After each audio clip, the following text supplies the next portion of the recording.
I feel that I was in a relationship with a narcissist. Now that I know a little bit more about it and after we broke up, and I'm like, oh my gosh, this kind of sounds like him. Narcissistic people are very oriented to what's outside of them. In fact, they've got a really uncanny ability to know what the world likes. So charm is part of that offensive.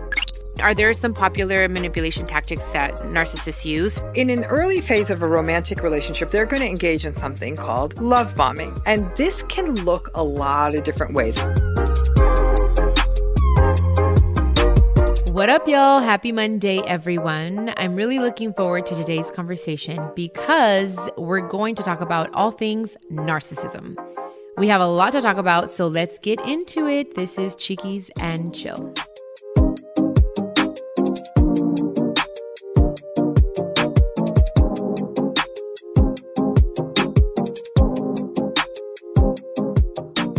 All right, so today we have none other than Dr. Ramani. She has a very long and impressive resume.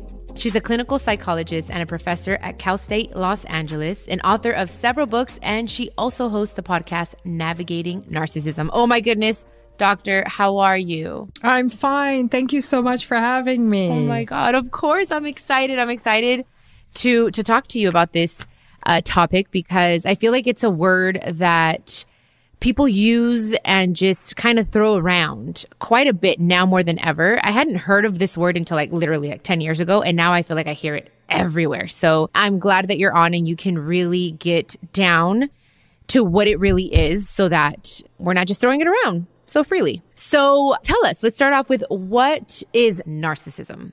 So first of all, I do want to, highlight your point that we do throw it around. Mm-hmm. And I think that's become a real problem because it's a word that describes a lot, has a lot of power. It also has a fair amount of stigma, so it's important we use it right.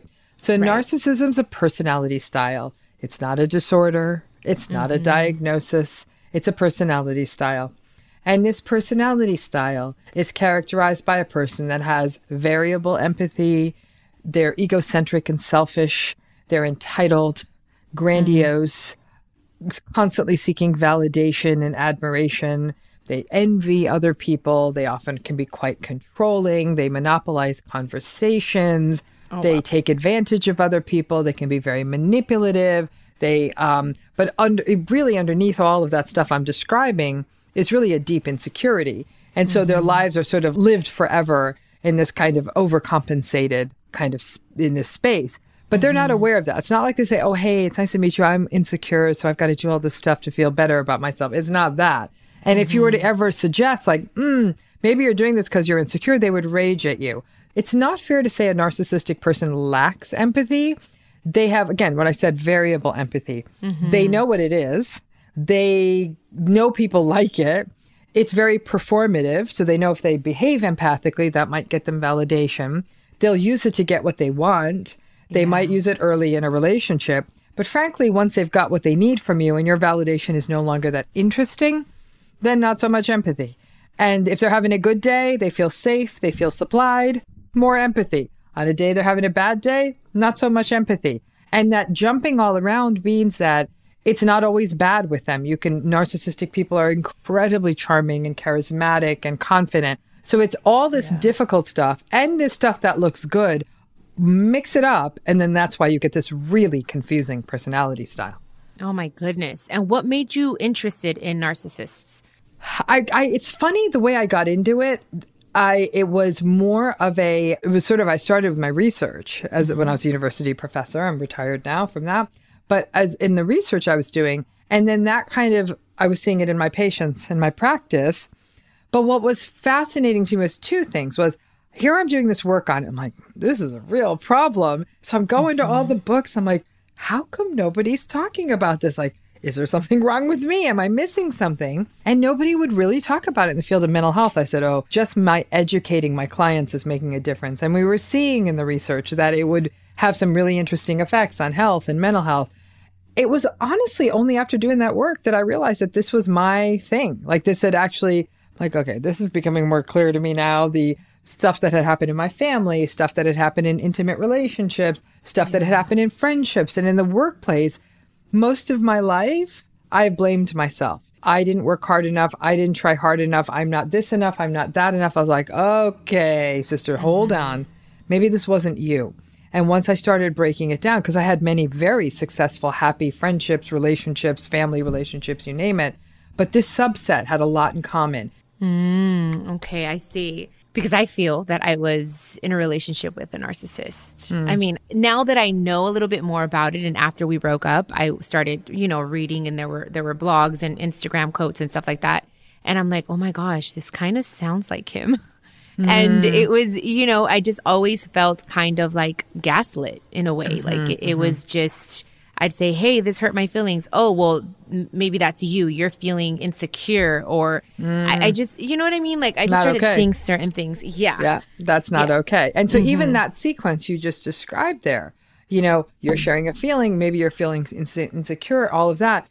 In a healthy relationship, a healthy partner would hold space for that feeling and say, do you want to talk about it? Is there anything I could do to help? I'm so sorry. I think you're wonderful. However, I know you're going through something. It would be a validation of the feeling, not a pathologizing of the feeling. Like, there's something wrong with you. You're not supposed to have that feeling. Who are you to judge what feeling I can have? And so that, you're right, is manipulation. It's gaslighting. But I think a lot of people don't even know what it's supposed to look like in a healthy relationship. And now that I am in a healthy relationship, I feel, we go to therapy, like, I see and I feel the difference. I feel like now I'm able to be the best version of myself. Like it's not, I always feel like, oh my gosh, am I the problem?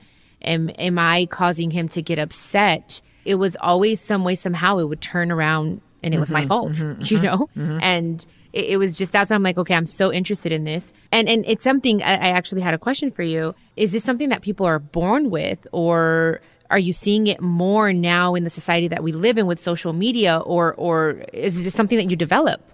Yeah, something you develop. I think that the only, if you will, inborn part of this is that children are born with temperaments. It's like the biological part of our personality. And the way temperament might show up in a baby is a baby that's difficult to soothe. They're a more difficult child. They're more behaviorally agitated. They don't listen. They are very demanding of attention. They wear out the adults around them, frankly. And it's tough because they're little kids. You'd never say a child was narcissistic. But if that child with that kind of temperament keeps coming up against a lot of resistance and invalidation in their environment, it's argued that could certainly give development to a narcissistic personality. But there's lots of other pathways too. Also, children who experience adverse childhood experiences like trauma and neglect and inconsistently available caregivers or parents or any of those things, those could set up a person for narcissism. Parents who overindulge children, who don't let them learn to regulate, who don't have good rules and boundaries, not cruel ones, like good ones, like consistency, bedtimes and homework, and the child has some predictability in their life. That might look different. As long as it's predictable to the child, it doesn't have to be a certain way, but the child has to know that there are things that, that again are predictable and they feel safe with the adults in their environment. That could be lacking. Children who are told that they're very special and more special than any other child, that could be a factor. So you see that there's a lot of factors here, and a lot of children are exposed to those things and don't become narcissistic. So it's very clear that there's some mix of factors, but by and large, this is something that's made. A child is not born narcissistic. I see. Okay. And I don't know if this is like a fair question, for the lack of a better word, but do you see it more in male or females, or it just doesn't matter? You know what I mean? Like, it's not like you could say, I see it more in one or the other. So grandiose narcissism, malignant narcissism. Grandiose narcissism is sort of the kind of the show-off, arrogant, attention-seeking narcissism. We tend to see that more in men. However, there's a form of narcissism called vulnerable narcissism that is more about people they're more anxious and resentful and angry at the world and victimized. And so it's more, they almost look anxious and depressed more than anything. Yeah. That's equal. Men and women are pretty similar in that style. So this is still evolving. Listen, enough people out there have told me they have a narcissistic mother that I know that obviously there's narcissistic women, and enough people have that happen. I'm like, okay, this isn't as small as we would think. But I do think that, to your other question, and you asked it before to round it out, is does society make this happen? Society doesn't help. But remember, we're all exposed to society, right? We're all exposed to social media and what the world has become and what it expects of people. Most of us are not ending up narcissistic. So again, there's specific factors that pull for that from people. And what I think is that narcissistic people use those spaces differently. So where one person may go to social media and say, I just, I'm having fun and I have my thoughts about the world, I just want to share them. But they also maintain very healthy, empathic, respectful, compassionate relationships. The narcissistic person is using a space like social media to basically mainline validation. They're posting, just look at me, tell me how great I am, please. And if they don't get it, they get angry. And so they commandeer these spaces to get a psychological need met. In a healthy person, that's not what's happening, or should not be what's happening. Oh my goodness. Right now, like as I'm hearing you speak, I'm thinking of someone in my life that's very close, and I'm like, oh my goodness, I see a lot of those traits that, could be, of a narcissist. Just thinking, I'm not going to say the name, obviously, but I'm just like, whoa.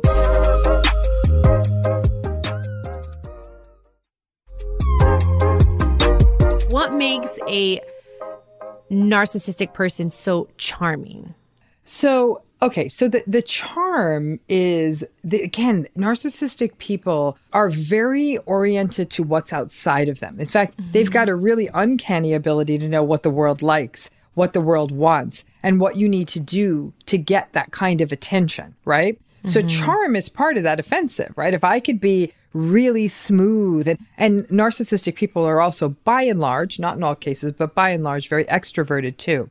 So they're really good at meeting people at events, at parties, at being on the stage, and being super engaging. Because you've got to remember, it's filling a need for them. So if you or I got on a stage, so I can speak for myself, if I got on a stage, I'll do it because it's the nature of my work. I'll do it because I like talking about stuff. But I got to tell you, I'm exhausted after that. It's not serving a psychological need. It's my job, right? I'd be happy, or certainly it'd be nice if the audience clapped. But if the audience didn't clap, it wouldn't be a psychological end for me. It would just sort of be like, I did my job, I got my check, I'm going home.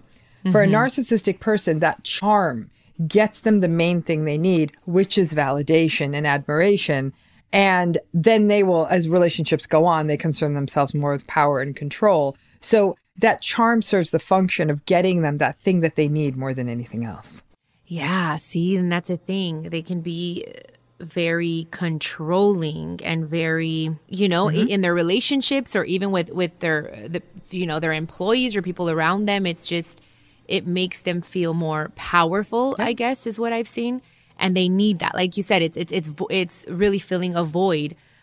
And really, it is insecurity, because I think when you love yourself and you know who you are, no matter if you get the recognition or not, you still know, well, I know who I am. I still love myself. Everything's fine. Right. Anywho, I'm speaking out loud because I'm just starting to realize so many things as I'm speaking to you. Okay, so are narcissists as dangerous or harmful as we think they are? Depends. It's a complicated question. I mean, listen, danger is a subjective term. If you're talking about like physical bodily danger, here's what's very interesting. There was a research study that came out in 2021, and they did a really comprehensive overview of violence, aggression, and narcissism. And across the board, narcissistic personality was associated with all forms of aggression and violence. Now, that doesn't mean that all narcissistic people are aggressive and violent. It means that when you see aggressive, violent behavior, it was very likely that there's a narcissistic person behind it. So that's how that works. You put your focus on the aggressor. It's not like, oh, here's a narcissistic person, they're going to be physically dangerous. I think that by and large, people who are more at the moderate to more severe levels of narcissism can be quite psychologically, maybe not dangerous in all cases, but problematic. The more severe it gets, the more likely it could be very, very dangerous and cause incredibly harmful fallout to the person in a relationship, including complex trauma and all sorts of stuff.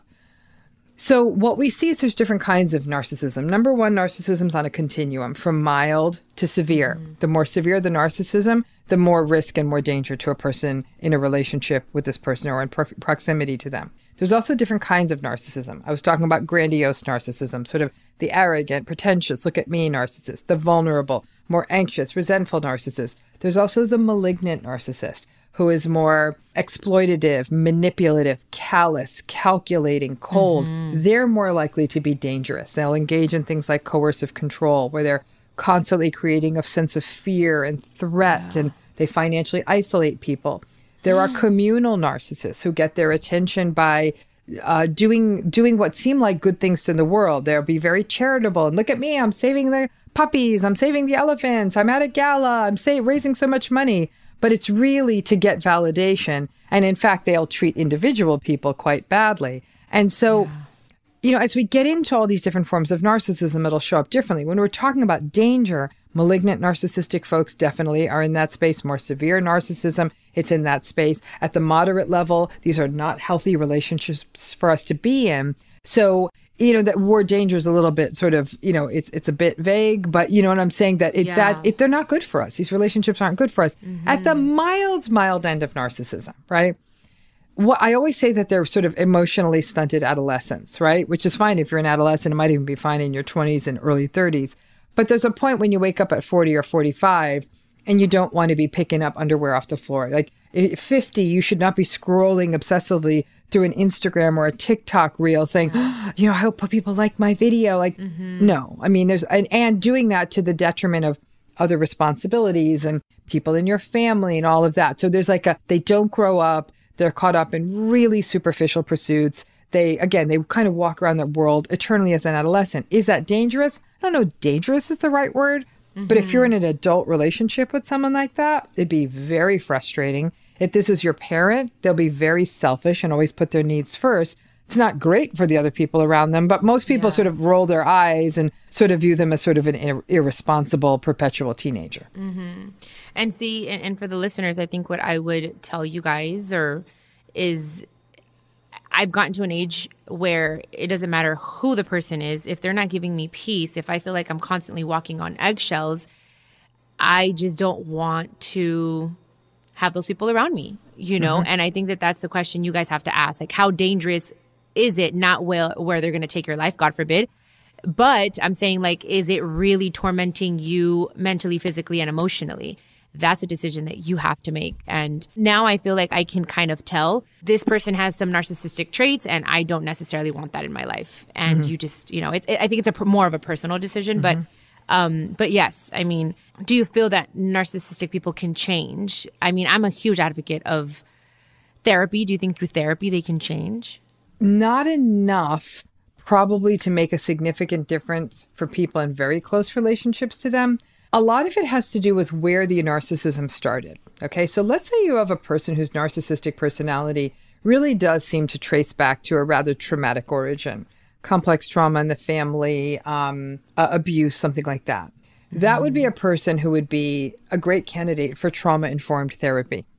And it could very well be that addressing that trauma and then addressing the current behavioral patterns, not showing up well, being entitled, being arrogant, not accounting for the feelings of others, that the connection of the trauma, we see these patterns in sort of the post-traumatic narcissism, and then tying them to current patterns, you could actually probably create somewhat meaningful change, right? But you're talking about very long-term therapy with an extraordinarily skilled therapist who is not only trauma-informed, but is narcissism-informed, and to do that work for years. The fact is, that's not available to most people. I mean, that kind of therapy is not 8 sessions. It's not, whatever random therapist you're thrown at by an insurance company. This is a skilled person. It's going to cost. And that is not available to a lot of people.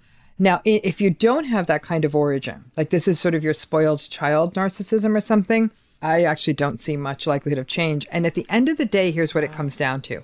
If a narcissistic person in real time is saying, oh my God, all right, okay, I get it. I am such an a-hole. I am horrible to people. They're able to see that. We have something we could work with. That very, very rarely happens. And it often takes rock bottom or scorched earth. Like their life completely goes to hell, right? Everybody leaves them. Everyone cuts them off. They lose their business. There's a public scandal, whatever. And then they look around, and there's nobody around. And some people have that awakening moment right then and say, epiphany of some kind, like, okay, I got to do something, but they still have to be accountable. If you have in real time a narcissistic person who has zero accountability and continues to blame the world, the likelihood of change is almost none. And when I'm walking people through narcissistic abuse, I will tell them, I know the fantasy you've had. This person's going to change. They're going to go to therapy. The odds are not in your favor. So if you're sitting around waiting for this person to change, this could be a really long wait. And meanwhile, your life is on ice. Heck yeah. And it's freaking draining. So It's very draining. Very, very, very emotionally exhausting. It's just, it's a lot, you guys. So, I mean, I always say the first step to change is really wanting that and recognizing and like Dr. Ramani said, taking accountability. So, I mean, are there some popular manipulation tactics that narcissists use? For instance, like love bombing? Yeah. So, love bombing is an interesting one, right? Because now we're talking about the relationships we choose. I mean, I think it's hard because some people are listening to this and thinking, oh, it's actually my mom who's narcissistic, or my dad, or my brother, or my sister. I didn't choose these people. Like, I was thrown in with them. But in a lot of narcissistic relationships, and often the ones that cause the most trouble, are the ones that are with people we choose, like partners, most pointedly partners, sometimes friends, right? So in an early phase of a romantic relationship with a narcissist, they're going to engage in something called love bombing. And this can look a lot of different ways. I think we have a prototype of love bombing, like big gestures and texting you a lot and great first night, and you go out dancing and you stay out for hours and there's flowers waiting for you and the gifts and good morning, babe, and you're my princess and all this stuff, right? Doesn't always look that way.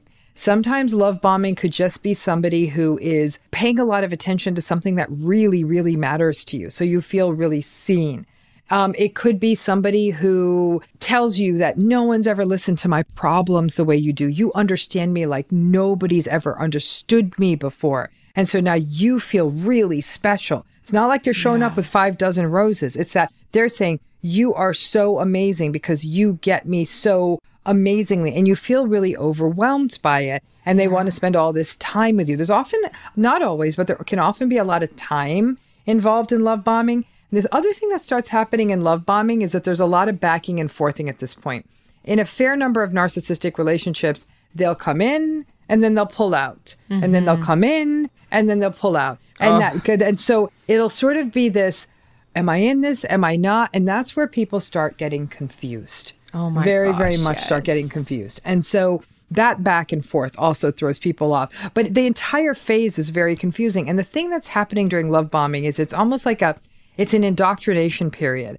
And a lot of people will say this was an amazing time. I felt special. I felt seen. I felt a lot in common with this person. It had this big, bright, beautiful energy. Were there tiny fault lines coming up? Sure. There might be sort of, you want to spend time with your friend. And they're saying like, oh, I guess you're not that into me. And they'll make it about your lack of commitment. You might have to start working more. And they'll sort of look sideways at that. They might make little digs at what you do for a living. They might be a little bit sort of sneering and contemptuous of something that matters to you. And you'll not even be sure that they're joking or not, right? So it'll take a minute to be like, what is happening here? But I really am into them. So now you're starting to make excuses, right? Like, oh, I'm so into them. We're having so much fun. That didn't feel nice, but no, maybe I'm reading that wrong. Now you start blaming yourself. And so as that goes on with enough months, the love bombing is not going to last forever. And what's interesting about the love bombing is it can show up throughout the relationship, even if you're with someone for many, many years. If you have a conflict and they're trying to suck you back in, they will love bomb you. But it won't be as pronounced as the first time. But little things like there'll be a gift, there'll be a gesture. They'll know you want the trash cans brought in, whatever your thing is. Yeah. And that's happening like, okay, maybe I misread the relationship. Maybe it's not that bad. And so that's clearly, obviously, a manipulation because what it's doing is it's confusing you. And as love bombing goes on and the person starts to pull away, a lot of people will want to rush in and say, no, wait. I don't know that I want this. You know, I don't want this to go away. And no, it's not great. But if you now start feeling, if you put any conditions on this relationship, it's going to evaporate. Oh my goodness, you guys. I'm like blown away. I feel like I've been in 2 narcissistic relationships. And the crazy thing is that I think, like you said, doctor, there's different levels to it. You know what I mean? One can be super severe and you see it right away. And then right now, what you just explained, it's like an emotional roller coaster. They're 1 foot in, 1 foot out. They're hot and they're cold. And it's just, you're constantly on your tippy toes sort of thing. And that also is like, oh, it's so exhausting. Oh my goodness.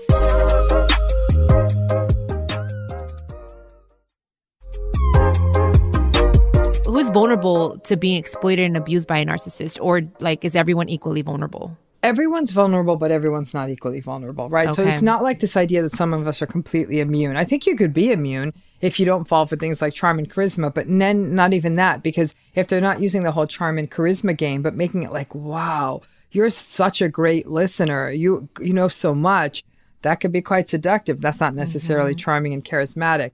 I think like I said, everyone is vulnerable, but the folks who might be a little bit more vulnerable, certainly people who came from families where this was the dynamic. So that trauma bonded cycle, that equating love and chaos, the up and down roller coaster that you think love is supposed to feel like, that can set someone up for thinking like, oh, I'm in another roller coaster. Of course, this is love, right? It's not a conscious process, but it feels familiar. It feels like something you want to fight for. So that can set someone up. Another thing that can set people up is that if they're rescuers, like, I can fix this, I can make this better, I can, maybe I didn't do this right, maybe I didn't do that right, I could do better. The narcissistic person almost becomes a project. Those folks can get pilled in. People who are very forgiving are very vulnerable to narcissistic folks, because once the narcissistic person realizes, like, I can get away with stuff in this relationship, whatever it is, then they're in. Because they now know they can. And if your nature is to be very forgiving or even really optimistic and positive, that, believe it or not, can also put you at risk for these relationships. And then there's other things that could be happening in your life. Some people find that they were more vulnerable to narcissistic folks when they were going through a transition, coming out, a breakup, moving to a new city, between jobs, starting a new job, starting a new school. You're maybe in an unfamiliar routine or rhythm, or you're sort of off your game. That's a place where somebody comes in and starts a whole love bomb, you're so great cycle. That can definitely sort of throw you off, and people might be more vulnerable. People in a rush are vulnerable to narcissistic people, because especially people who might feel like, I need to get married, or I want to have children, or whatever it may be, that kind of clipped pace will say, oh, okay, I'm making too big a deal out of that. I'm making too big a deal, because you want it to work. You want it to fit. So all of those things can make people a little bit more vulnerable. But I think at the end of the day, everyone is. Those other things just sort of amp up the odds. And when you're in a relationship with a narcissist, do you feel like constantly like what you do is not enough? Like, it's just you always feel like you have to play kind of like catch up, like I'm catching up and trying to make you happy constantly? Yeah, I mean, people will...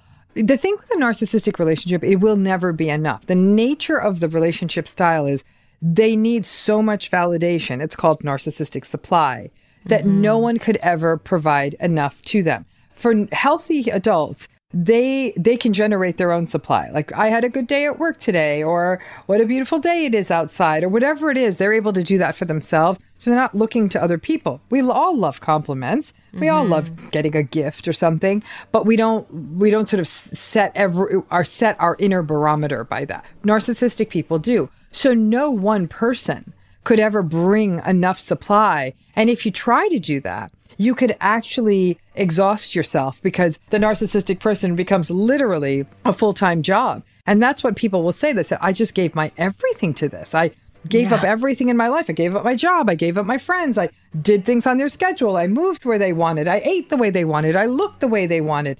And it's never going to be enough. So I'm like, don't even play that game. Now you're just throwing money after money and getting absolutely nothing for it. So that's the narcissist problem. But a lot of people blame themselves. Well, maybe if I had been thinner, maybe if I had been home more often, maybe if I'd just been friendlier, maybe if I'd been more this, maybe if I'd been more that. And that's what confuses the whole picture. Is there a way to coexist if you're in a relationship with a narcissist or like a family member? Or I'm one to just say, if, like I said earlier, if someone just doesn't bring you peace, and doesn't matter who it is, you have that choice of, exiting that person from your life. But is there a way to coexist?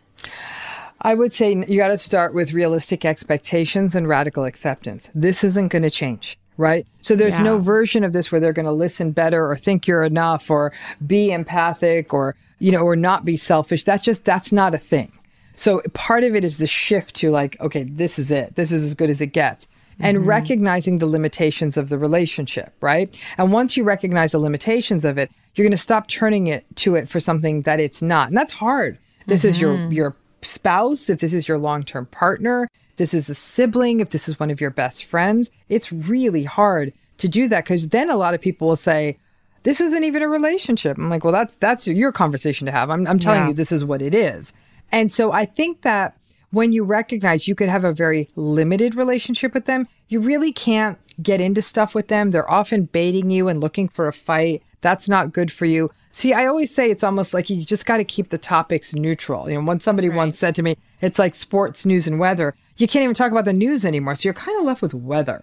So it's like weather, or like, wow, did you hear it's going to rain next week? Or it's been hotter than usual. Like, that's about as deep as it's going to get. Maybe like, oh, look, there's a dog in the street. I wonder whose dog that is. Or somebody's cutting down that tree. It's just not, you can't go that deep with them. Or if you want to keep the trains running on time, just listen to them and not a lot. You know, I always say that a conversation with a narcissist is like listening to a podcast about one person. They just talk. There's no interruption. You're like, okay, hopefully it's interesting. And so that's the reality. But it does mean that simultaneous to that, you need your own supports. You need friends where you can have a deep relationship, or family, or whoever it is, that if you have spaces where you can go deep with people and it feels connected and good, those are going to really be places where you heal and feel connected and recognize that this narcissistic relationship is deeply limited. But recognizing that can bring a lot of grief, especially if this is a significant person in someone's life, like a parent or a spouse or a sibling or a long-term friend. They're like, okay, I kept trying to make this work. You're telling me now it can't work. In a way, I feel like I'm mentally giving up on them, but still showing up. But that's how you get through it. I mean, because most people can't walk away from all of these relationships. It's a luxury when you can. So because most people can't, you do have to recognize that there's going to have to be workarounds. Yeah, recognize that it's more than likely all the time going to be one-sided. It has to be on the surface. And you just have to kind of ask yourself, am I willing to do this for the rest of my life? It's really, like we said earlier, a personal decision, because it is very, very draining, very draining. Is there anything else that you would like to, an important note that you'd like to add, Doctor? Well, I think that the most difficult thing that happens to people in these relationships is a lot of self-blame. Is this my fault? Did I not try hard enough? Is there a different way I could say this? No. The answer to that is no. It's really setting yourself free from this. This is their personality. It's not yours. Your bad luck is you're looped into this. I understand a lot of people love folks with these personalities. I do too. And the other thing that confuses people is that there are some good days. It's not bad every day. There can be days, weeks, even months that are good. Things are going well in the narcissistic person's life, so they show up as a really nice person. Yeah. It's not that these people are all bad all the time. And that's what creates the confusion. Because when it goes south quick, and it's mean.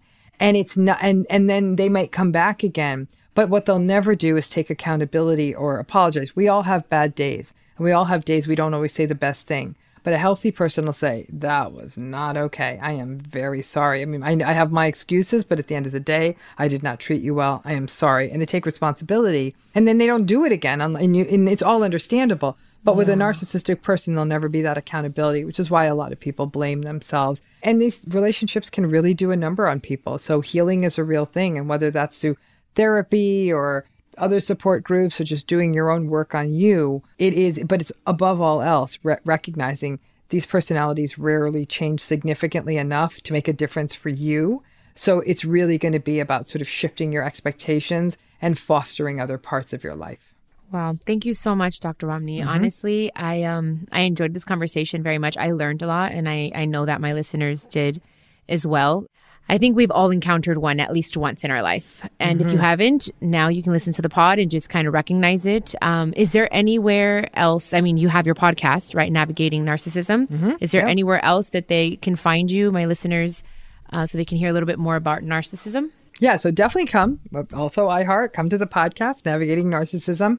I also have, for people who really do want to focus on healing, I have a healing program. And if you go to my website, drramani.com, and I'm sure you have the links, you can go and check that out, because it's a monthly program, and there's workshops and question and answer sessions and journal prompts and meditations. So there's a lot of stuff that people can work with to sort of help on their healing process. And if you do go to my website, you'll see I have many more resources, books, other recommendations, and I have a YouTube channel where we post new content every day. So it's always evolving and changing. So there's always information you can get there as well. I love that. I'm definitely going to be checking that Please out. do. I will. Thank you so much. You guys, I hope you enjoyed this episode. And before we go, we always have our motivational quote.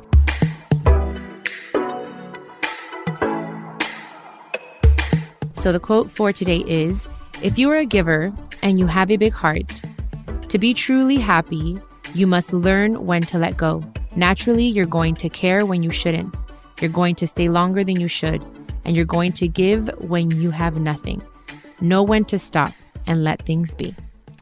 That is a quote. I don't know who needs to hear that, but I definitely needed that in my life quite a bit. I've learned that with obstacles and things that I've had to face. So anyhow, Dr. Ramani, thank you so much for being on. Thank you for your time. Thank you for everything. You guys have no idea how I feel right now. I just feel enlightened. But thank you. And again, thank you everyone for listening. And I will catch you on the next episode of Chiquis and Chill. Los quiero mucho. Hasta la próxima. Besitos a todos. Do you need advice on love, relationships, health, y más? I'm so excited to share with you that my Chiquis and Chill podcast will have an extra episode drop each week. I'll be answering all your questions. Just leave me a voice message con todas tus preguntas y yo te las voy a contestar personalmente. All you have to do is go to speakpipe.com/Chiquis and Chill podcast and record your questions. I can't wait to hear from you. This is a production of iHeartRadio and the My Cultura Podcast Network. Follow us on Instagram at My Cultura Podcast and follow me, Chiquis, that's CHIQUIS. For more podcasts from iHeart, visit the iHeartRadio app, Apple Podcasts, or wherever you listen to your favorite podcast, and check us out on YouTube.